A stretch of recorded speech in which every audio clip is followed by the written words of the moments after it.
That sentence alone could ruin a lifetime of trust. And yet, that's exactly what happened to me. On a quiet Thursday morning, when the house smelled like lemon polish and everything looked perfectly ordinary. But ordinary is deceptive. Sometimes the most devastating truths are hiding right there, in plain sight, waiting for your hand to reach in and find them. It started with something small. My husband, Daniel, had gone on a business trip to Chicago. He worked in finance, spreadsheets, clients, endless phone calls. The kind of job that always came with excuses for late nights and urgent meetings. We'd been married 17 years. 17 steady, predictable years. The kind where you stop questioning the small things, because you've built a life too big to doubt. That morning I was cleaning out our study, his study technically. Daniel was meticulous about his paperwork. He had this dark oak desk, polished so well it reflected light like water. There was a small safe built into the lower cabinet. One I had seen 100 times but never touched. It wasn't locked with a key, just a code. And for years I never cared to know it. But that day, while dusting, I noticed the safe door slightly ajar. Just barely. Like someone had opened it in a hurry and forgotten to close it all the way. I remember hesitating. My hand hovered over the handle. I told myself, you're just cleaning. You're not snooping. But the truth was, curiosity has its own gravity. Inside the safe were the usual things. A stack of documents, an old passport, a few bundles of cash, and a small black velvet box. I almost didn't touch it. Almost. When I lifted the lid, my first thought was, why is there another ring here? It wasn't mine. Mine was a simple gold band. This one was silver, elegant, feminine. The kind of ring you'd buy for someone when you wanted to make a promise. I held it up to the light, and that's when I saw the engraving inside. The room seemed to tilt. I could hear the faint ticking of the wall clock, louder with each beat. Clara. Not me. Not even close to my name. I sat there for a long time, staring at that ring, feeling the edges of my world quietly rearrange themselves. I wanted to believe it was something innocent. Maybe he bought it for someone as a favor. Maybe it was old, from before me. But the date engraved beneath the name, that shattered any illusion I could build.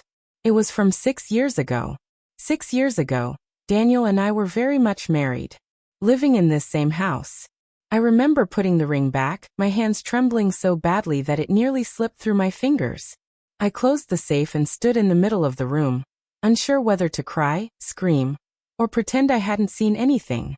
In the end, I did none of those things. I just sat at his desk and stared at our wedding photo hanging above the bookshelf. He looked so certain in that picture. Hand on my waist, smiling like he'd won something precious. How could a man who looked at me like that also buy another woman a wedding ring? That night, I couldn't sleep. Every time I closed my eyes, I saw that engraving. I replayed the years in my head. The late nights, the sudden trips, the phone calls he took in the garage. I used to tease him about being secretive with his phone. He'd just laugh and say, "You watch too many crime shows, honey." And I'd laugh too. Because that's what trust looks like, right? You choose to believe. But now, the laughter felt like proof of my blindness. When Daniel came home 3 days later, I tried to act normal. He kissed my cheek, dropped his suitcase in the hallway, and asked if I'd missed him. I said yes, because technically I had. I missed the version of him I thought I knew. At dinner, he told me about his meetings, the hotel food, the client who wouldn't stop talking about golf. His voice was smooth, steady, not a flicker of guilt. I studied him across the table, the way he cut his steak, the rhythm of his speech. I kept wondering, was he thinking of her? Was she waiting for him somewhere right now? When he went upstairs to shower, I sat alone at the dining table, staring at his phone left on the counter. For 17 years, I had never once checked it. But that night I picked it up. It was locked with Face ID. He changed it. Something inside me went cold. The next day, I decided to dig carefully. Not like a desperate woman, but like someone gathering evidence of her own life. I went through old credit card statements, travel receipts, expense reports. Most of it seemed normal, until I found a hotel charge in a nearby town, under his personal card, from a weekend when he was supposedly at a conference. The room was booked for 2 guests. That was the first time I felt real anger. Not the quiet, aching kind, but the sharp, electric kind that makes your hands shake. I wanted to confront him then and there. But I stopped myself. If I accused him without proof, he'd find a way to twist it. I needed to know who Clara was. That name haunted me. I whispered it to myself as I folded laundry, cooked dinner, even as I watered the garden. Clara. It tasted bitter, like betrayal given a face I couldn't yet see. One evening, after he fell asleep, I went back to the study. I turned on the desk lamp, opened the safe again, and examined every document inside. Behind a pile of old tax files, I found an envelope. It was slightly torn, like it had been opened and resealed multiple times. Inside were photos of Daniel and a woman. She looked to be in her 30s, dark hair, kind eyes. They were standing together in front of a White House I didn't recognize. In one picture, she was holding a little boy, maybe 5 years old. Daniel's hand was resting on the boy's shoulder. The caption written on the back said, "Our first summer together, 2019. That's when the floor fell out from under me. He didn't just cheat. He built another life, another family. And I had no idea.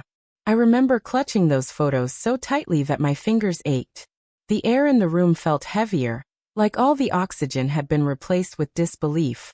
I didn't cry. Not yet. The tears would come later, when my mind finally caught up with what my heart already knew. That night, I didn't sleep in our bed. I sat in the living room, lights off, just staring at the ring box and those photographs laid out on the coffee table like evidence from someone else's life. Every few minutes, I'd whisper to myself, "He has a child." As if saying it out loud might make it less impossible. By morning, my body moved on autopilot. I brewed coffee, packed his lunch, and even kissed him goodbye as he left for work. The same routine, the same smile. But inside, something irreversible had shifted. The moment his car pulled out of the driveway, I picked up my phone and searched for the name on that engraving. Clara. There were hundreds of results, but only one matched the small clues from the photos. A woman named Clara Jensen, living in a nearby town called Greenwood, a small community about 45 minutes away. She ran a daycare center. When I clicked on the website, I saw her photo, the same woman from the pictures, the same warm eyes, and beneath it, a line that broke me completely. Director, Clara Jensen. Devoted mother to her son Ethan. Ethan. That was the boy. The one in Daniel's photos. The next few days were a blur. I went to work, smiled at coworkers, cooked dinner, performing my role as if nothing was wrong. But every sound in the house reminded me of the lie it sheltered. One evening, I decided I couldn't live in half-truth anymore. I needed to see her. So I drove to Greenwood. The daycare was small, bright, with colorful drawings taped to the windows. It looked wholesome.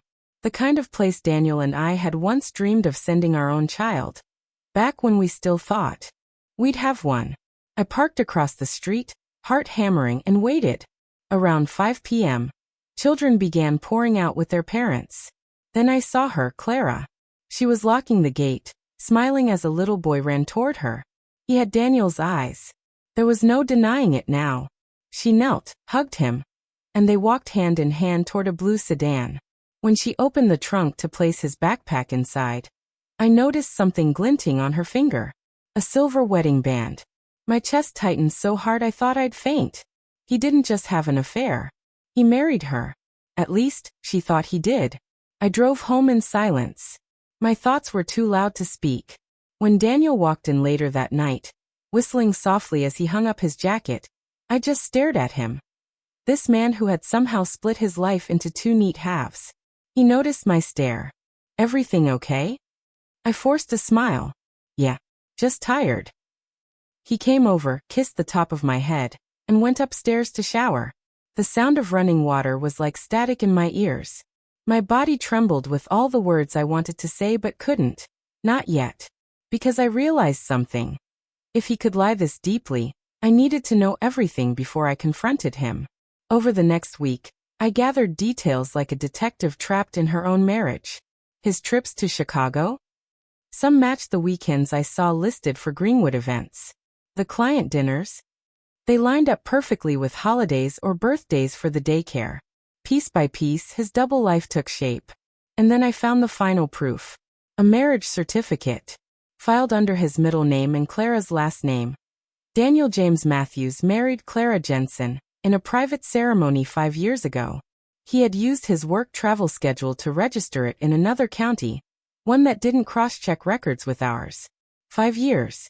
5 years he'd been married to both of us. I stared at that paper for what felt like hours. My breath came shallow, my pulse echoing in my ears. The world didn't explode. It just quietly broke. The next morning, I packed a small bag, not because I was leaving yet, but because I needed somewhere else to think. I went to stay with my sister, Lila. She lived about an hour away, and we hadn't spoken much since her divorce. Funny how betrayal brings people back together. When she opened the door, one look at my face and she knew. "Tell me everything," she said softly, pulling me inside. I told her. All of it. The ring, the photos, the boy, the second marriage. She didn't interrupt once. Just held my hand the whole time. Her thumb tracing circles on my skin like she was keeping me from falling apart. When I finished, she said, "You need to confront him. But not alone." That night, I texted Daniel. "We need to talk. I'll be home tomorrow evening. Don't make any plans." His reply came almost instantly. "Of course. Everything okay?" I stared at the screen, my fingers hovering over the keyboard. "No. But it will be." The next evening, I arrived home just as the sun was setting. The house looked peaceful.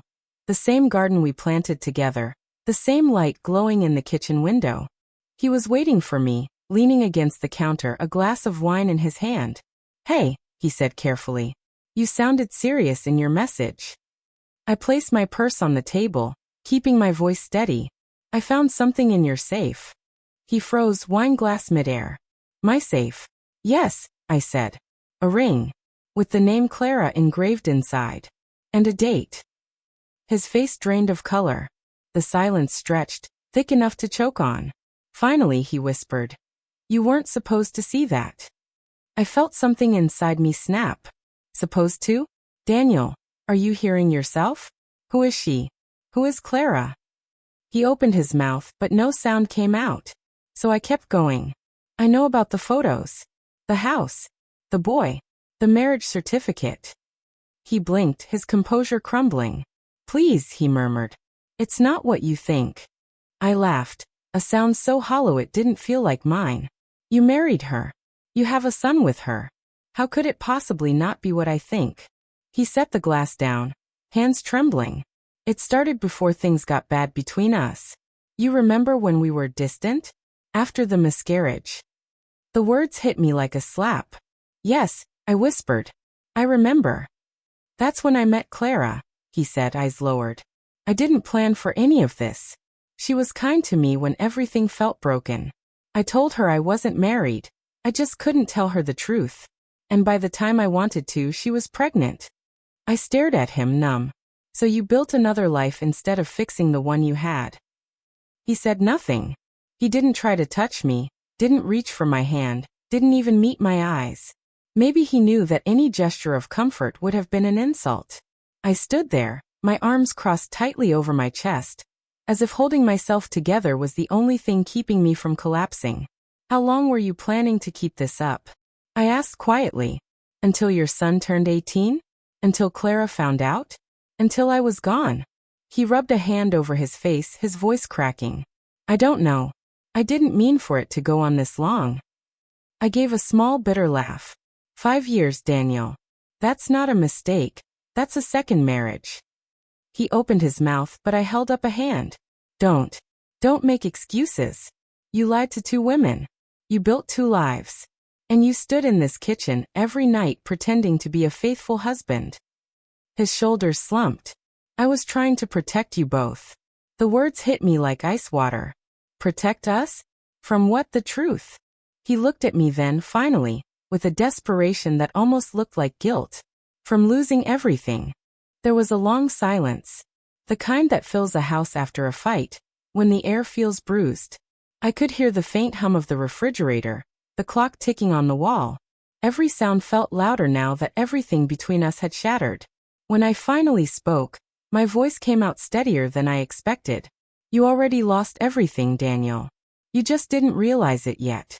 That night, I didn't throw things. I didn't scream or cry in front of him. I packed a small suitcase, walked into our bedroom, and started removing the life I'd built around him, one drawer at a time. He followed me to the doorway. Where will you go? To Lila's, I said. Please, he said softly. Don't do this tonight. We can talk. I turned around, meeting his eyes for the last time as his wife. You had 5 years to talk, Daniel. Then I zipped my bag, walked past him, and didn't look back. The next few days at Lila's house were quiet. Too quiet. Grief has a strange rhythm. It doesn't shout, it hums. It lingers in the smallest things. The way the morning light hits your coffee mug, the empty side of the bed that still feels warm in memory. I spent hours replaying everything. Every moment that now looked suspicious in hindsight. The unexplained business trips, the missed anniversaries, the sudden generosity when guilt must have eaten at him. How had I missed it all? Lila kept telling me, you trusted him. That's not a flaw. But it felt like one. One afternoon, a week later, I got a call. Unknown number. I almost didn't answer, but something told me to. Hello. There was a pause. Then a woman's voice, soft, nervous. Is this Mrs. Matthews? I froze. Yes, I said cautiously. This is Clara. The world went still. I didn't say a word. She continued, her voice trembling. I think we need to talk. About Daniel. We met at a small cafe in Greenwood, the same town I'd once watched her from my car. When I walked in, she was already there, sitting by the window. She looked different in person, smaller, somehow tired. She stood when she saw me, her hands clasped tightly around a coffee cup. Thank you for coming, she said quietly. I nodded, sitting across from her. For a moment, we just looked at each other. Two women connected by one man's lies. She broke the silence first. I found out last week. About you. About your marriage. I said nothing, just waited. She took a deep breath. He told me you were gone. That you'd passed away years ago. Cancer. My stomach turned. He said he'd been widowed, she whispered. And I believed him. When he married me, I thought I was helping him start over. Her eyes welled with tears. And now I feel like a fool. I reached across the table, my voice soft. You're not a fool, Clara. You were lied to. Just like me. She let out a shaky laugh. He's been living with both of us for years. Weekdays with you, weekends with me. He said his job required travel. I never questioned it. And when he missed Ethan's birthdays or school events, he always said he was working overtime. There it was, confirmation of every nightmare I'd already pieced together. For a while, neither of us spoke. The hum of the espresso machine filled the silence. Outside, the sky was turning gray, the first drops of rain tapping against the glass. Finally, Clara said, I don't want revenge. I just want my son to know the truth about who his father really is. Her words struck me deeply, because that was the heart of it, truth. Not anger, not vengeance. Just truth. I understand, I said quietly. He deserves that. She nodded. I've already filed for annulment. I wanted to tell you myself. You deserve to know. I exhaled, my hands trembling slightly around my cup. Thank you. You didn't have to. She gave a sad smile. Maybe I did. We've both been living in his shadow. It's time we step out of it. When I drove home that evening, I didn't feel triumphant or vindicated. I just felt free. Empty but free. The kind of freedom that comes after you stop clinging to something that was never real. A week later, Daniel showed up at Lila's house. He looked like a man who hadn't slept in days. His shirt was wrinkled, his eyes hollow. I just wanted to say I'm sorry, he said quietly. Clara knows everything now. She's leaving me. And I know I don't deserve forgiveness, but I wanted to tell you that you were right. About everything. I studied him. This man I once thought I'd grow old with. He looked smaller somehow, stripped of all the confidence that once defined him. I don't hate you, Daniel, I said softly. I just don't know who you are anymore. He swallowed hard. I was weak. I thought I could fix one life by starting another, but all I did was destroy both. There was nothing left to say. I stepped back and closed the door gently. For the first time, I didn't cry. That night, I sat on the porch with Lila, watching the sunset melt into the horizon. The air smelled like rain and wildflowers. You did the right thing, she said. I know, I replied quietly. It just doesn't feel like winning. She smiled faintly. That's because the right thing rarely does. I nodded, my eyes following a bird flying across the fading light. In that moment, I realized that healing isn't loud. It's the quiet choice to stop reopening the wound. I thought that closing the door on Daniel would close the chapter, too. But life doesn't work like that. When lies unravel, they don't stop neatly at the edge of your doorstep. They travel, ripple, stain everything they touch. Within days, the truth found its way out. It started small. Whispers at his office, strange looks from our neighbors, the kinds of half-smiles people give when they know something you wish they didn't. Daniel had tried to keep his secret buried, but secrets have a way of digging their own graves. One morning, I was sitting at Lila's breakfast table, sipping tea, when my phone buzzed.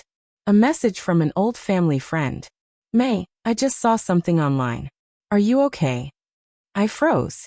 Attached was a link to a local news blog. Financial advisor accused of leading double life. 2 marriages, 1 big lie. There it was. His photo, our wedding picture beside another one. Him and Clara, smiling in front of that White House. My hands went numb. The article detailed everything. The false marriage, the overlapping lives, even quotes from Clara's lawyer about her annulment filing. The reporter had called it a quiet suburban scandal that shocked the community. I didn't want to read the comments, but I did. Poor women. How can someone live like that for years?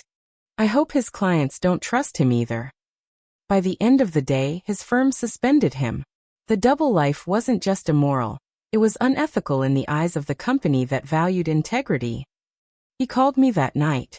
I almost didn't answer, but curiosity, or maybe pity, got the better of me. His voice was hollow. It's all over the news. I saw. They're letting me go, he said quietly. Clara's family is threatening legal action. I've lost everything. There was a long silence between us. Finally, I said, No, Daniel. You didn't lose it. You threw it away. He didn't argue, just breathed softly on the other end, like someone too tired to keep defending himself. I don't expect forgiveness, he whispered. But I need you to know. I loved you. Both of you. That broke me in a way nothing else could. Because love, to me, meant honesty. But to him, it meant convenience, a feeling he distributed between 2 homes. I hung up before he could say more. The next few weeks felt strange. People began reaching out. Friends, co-workers, even our pastor. Some offered sympathy. Others gossiped disguised as concern. I learned quickly that betrayal attracts curiosity. Everyone wanted to know how I hadn't noticed, how I felt, what I'd do next. I answered none of it. Instead, I went back to work. Slowly, quietly. I rebuilt a rhythm, morning coffee, evening walks, dinners with Lila and her kids. But sometimes in the quiet moments, I'd still feel the ghost of my old life hovering nearby. The sound of his laughter in the kitchen, the weight of his arm across my shoulders. Then I'd remember the ring, the engraving, the lies, and the ghosts would fade. A month later, I got a letter in the mail. No return address, just my name written in Daniel's handwriting. I hesitated before opening it. Inside was a short note, written in uneven script. May, I'm leaving the city. There's nothing for me here anymore. I've spoken to Clara. She won't let me see Ethan, and I don't blame her. I wanted to thank you for not destroying me publicly when you had the chance. You showed more grace than I deserve. Please know that I'll spend the rest of my life trying to become the man I should have been for you. I sat there for a long while, the letter trembling in my hands. Grace. That word lingered. He was right. I hadn't sought revenge. I hadn't burned his things or called the press. I'd simply walked away. And somehow, that felt like the truest form of justice. A few days later, Clara reached out again. She wanted to meet. Not to talk about him this time, but about us. We met at a park near her daycare. Ethan was playing nearby, chasing a soccer ball across the grass. I didn't know if I should bring him, she said, smiling faintly. But he needed the fresh air. I nodded, watching the boy. His laugh was light, genuine, untouched by the mistakes of his father. I'm glad you did, I said softly. For a moment, we stood in silence. Then she looked at me, eyes steady. Do you ever wonder why men like that think they can live two lives? I thought about it. Because they never learned to live honestly. In one. She nodded. I want Ethan to grow up knowing the truth. Not the scandal, just the truth. That his father was human and flawed, and that love doesn't excuse deceit. Her words sank deep into me. Because they weren't just about Daniel. They were about healing. About not letting someone else's lies define your worth. Before leaving, she said something that stayed with me. You could have hated me. You had every right to. But you didn't. Thank you for that. I smiled faintly. You were never my enemy, Clara. We were both just trying to love the same man, and he didn't deserve either of us. We hugged then, awkwardly at first, then tightly, like two women reclaiming their stories. Ethan ran up to her, giggling, and I watched them walk away together. A small family, healing in their own quiet way. That night, I returned to my house, the one Daniel and I had built. It felt different now. Lighter somehow. I opened the windows, let the cool air sweep through the rooms that had once held so much silence. I walked to the study, the safe still there in the corner. For a long moment I stared at it. Then slowly I opened it one last time. Inside I left the ring box. But this time, I placed my own wedding band beside it. 2 rings. 2 stories. One chapter finally closed. I shut the safe, locked it, and whispered, goodbye. The next morning, the sun spilled across the kitchen floor, warm and bright. I brewed a fresh pot of coffee, sat by the window, and smiled. Not because everything was perfect, but because I finally felt free from the weight of pretending. Healing doesn't come with apologies or explanations. It comes quietly, when you stop waiting for closure from the person who broke you. And in that quiet, you learn to breathe again. Months passed. The seasons shifted, and so did I. What once felt like ruins began to look like foundation. A place to rebuild, not something to mourn. I started volunteering at a local women's shelter. At first, I told myself it was just to give back. But in truth, I think I was searching for connection, for perspective, for proof that broken things could still find purpose. Every woman there had a story. Some were abandoned. Some betrayed. Some hurt by the very people they trusted most. And in their faces, I saw reflections of myself. Fragments of fear, courage, and resilience intertwined. One evening, after a group session, a young woman approached me. She couldn't have been more than 25. You're May, right? She asked shyly. You shared about finding out your husband had another family. I nodded. She hesitated, then whispered, how do you stop feeling like you were the fool? That question, so raw, so painfully honest, nearly undid me. I took a deep breath before answering. You don't stop feeling it right away, I said softly. You just learn that being fooled doesn't make you foolish. It means you trusted someone who didn't deserve it. That's not weakness. That's proof you still believed in love. She started to cry. I did too. Because in comforting her, I realized I was finally forgiving myself. One Sunday morning, I visited the church Daniel and I used to attend. I hadn't been there since the scandal broke. Partly out of shame, partly because I didn't know how to face the familiar faces. But when I walked through those doors, no one whispered. No one stared. The pastor simply smiled and said, welcome home. The sermon that day was about forgiveness. Not the kind that excuses someone's actions, but the kind that releases you from their shadow. As I sat there, sunlight spilling through stained glass, I felt something loosen inside me. A quiet acceptance that I didn't need an apology to move on. Forgiveness, I realized, wasn't about Daniel. It was about reclaiming my peace. A few weeks later, I received an unexpected message from Clara. He's gone. My heart dropped. I called her immediately. What do you mean? He left for another city. No one knows where.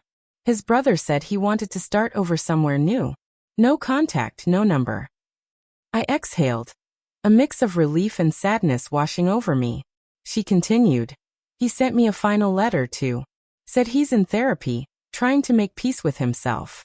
Said he hopes one day his son will forgive him. I closed my eyes. I hope he does for his own sake. There was a pause. Then Clara said something that surprised me. You know, May, I used to think you were the villain in my story. But now I realize we were both just women trying to love someone who didn't love himself enough to be honest. Her voice trembled. I'm sorry for everything, for how I looked at you, for what I thought of you. Tears welled in my eyes. You have nothing to apologize for, Clara. We both just survived it the best we could. When we hung up, I sat in silence, holding on to a strange new feeling, peace. Not because everything had been resolved, but because I finally understood. Sometimes closure isn't a conversation. It's the absence of bitterness. That night, I took a long walk by the lake. The air was crisp, carrying the scent of autumn. The world felt wide again, full of quiet possibilities. I remembered something Daniel once told me years ago. Home isn't a place, May. It's a feeling. For a long time, I believed that feeling was tied to him. To our shared laughter, our life together, our home. But standing there, under the soft light of the moon, I realized. Home had always been me. My heart. My strength. My faith. The parts of me that survived every storm. In the months that followed, I began writing. Not just journaling, but real storytelling. It started as therapy and slowly became purpose. I wrote about betrayal, forgiveness, resilience, not with anger, but with empathy. People began to read my work. Some reached out saying, "Your story feels like mine." And that's when I knew. My pain had become something useful. A bridge. A voice. A reminder that heartbreak doesn't have to end you. It can refine you. One evening, Lila came over with her usual stubborn cheer. "You need to celebrate," she said, waving a bottle of wine. "Celebrate what?" I laughed. "Everything. The fact that you're still standing. Still smiling. Still you." We clinked glasses, and for the first time in years, I didn't feel like half of something broken. I felt whole. She smiled knowingly. You know, May, the best revenge isn't revenge at all. It's rebuilding your life so beautifully that regret becomes someone else's burden.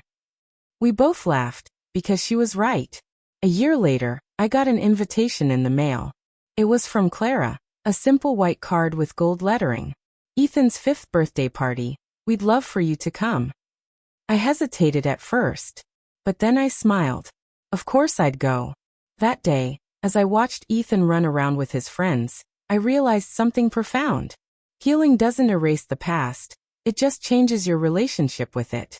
Daniel was a part of my story, yes, but he was no longer the center of it. I was. When I got home that night, I walked into the study. The same one that once held our safe, our secrets, our pain. I unlocked it. Inside, the two rings still sat side by side, untouched, silent witnesses of what once was. I picked them up gently, and placed them in a small wooden box. Then I wrote a label. The lesson, not the loss. I sealed it and tucked it away, not to forget, but to remember how far I'd come. As I turned off the lights and looked out the window, the city glowed softly in the distance. I whispered to myself, some stories don't end in love. They end in truth. And sometimes that's even better. I smiled, because for the first time in a long time, I wasn't surviving.